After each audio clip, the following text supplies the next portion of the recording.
Comme vous le savez, le Sénégal est un pays dont la population est très jeune. Chaque année, ce sont environ 300 000 jeunes supplémentaires qui arrivent sur le marché du travail.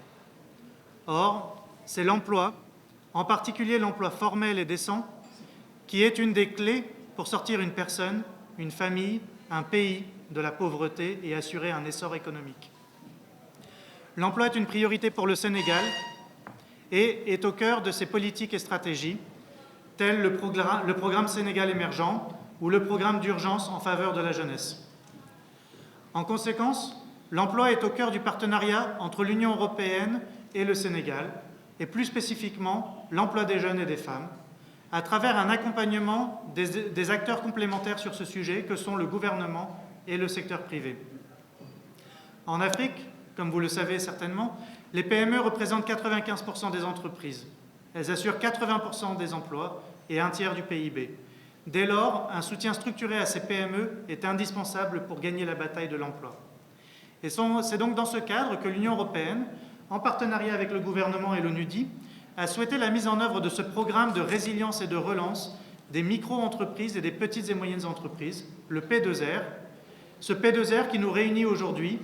a été élaboré pour contribuer à la riposte économique et sociale du gouvernement contre la pandémie Covid-19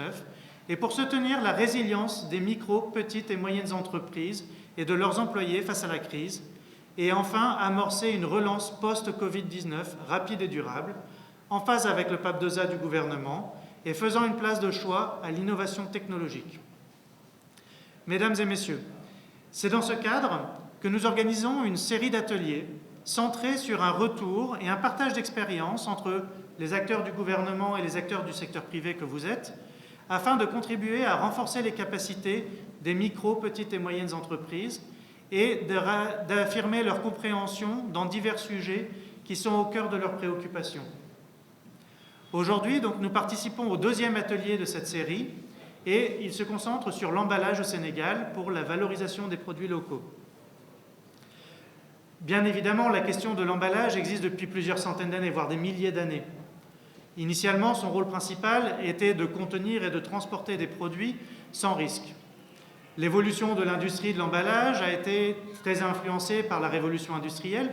et le mouvement d'exode rural qui a fait que des grands centres urbains avaient des fortes populations, ne pouvaient pas les nourrir et devaient importer des produits alimentaires pour les nourrir, qui devaient donc être emballés pour assurer la nutrition de cette population.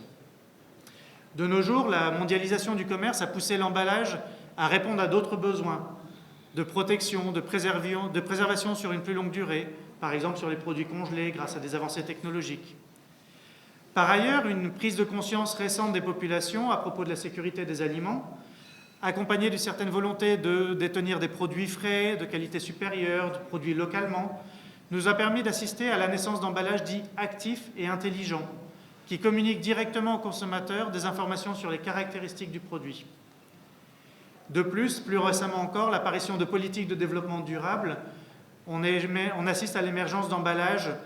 qui sont dits durables, écologiques, ouverts,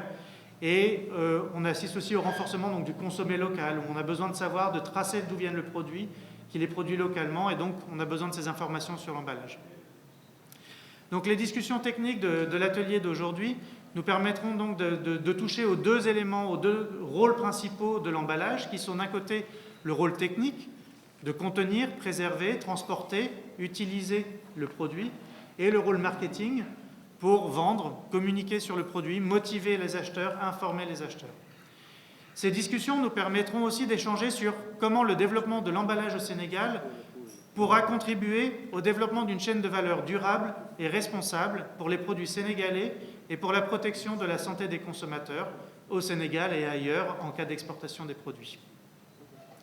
Donc l'objectif de cet atelier est d'identifier quelle optimisation mettre en place pour développer une telle industrie de l'emballage au Sénégal, pour favoriser la conservation et la transformation des produits locaux et pour y avoir une adéquation avec les standards internationaux pour pouvoir exporter. Il existe au Sénégal une quinzaine de sociétés fabriquant des emballages, métalliques, plastiques, cartonnés, mais la matière première utilisée par cette industrie de l'emballage vient essentiellement de l'extérieur, qui fait que le prix d'emballage a un impact sensible sur le prix final des produits. En parallèle, les emballages bon marché qu'on trouve parfois sur le marché au Sénégal et qui sont souvent utilisés n'offrent généralement pas de protection suffisante au contenu et occasionnent de très nombreuses pertes sur le produit pendant le transport. En conséquence, il nous semble que le problème de l'emballage au Sénégal est davantage lié à la diversification des capacités productives, permettant ainsi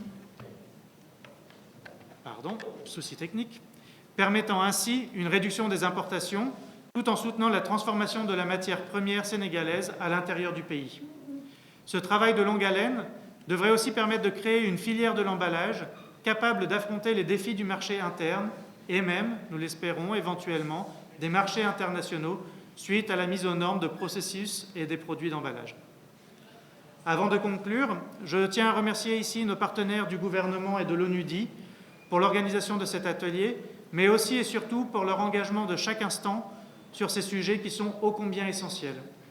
Je tiens aussi à vous remercier toutes et tous qui participaient à cet atelier pour votre rôle actif dans les échanges à venir et suis convaincu que cet atelier et les prochains ateliers de ces séries que nous organiserons vous permettront d'échanger avec vos pairs, avec les personnes concernées, avec les autorités concernées pour pouvoir discuter de problèmes auxquels vous êtes confrontés au jour le jour et de trouver ensemble des solutions qui permettront de surmonter ces défis et de vous accompagner dans le développement de vos entreprises. Je vous souhaite de fructueux échanges et une excellente journée. Merci beaucoup.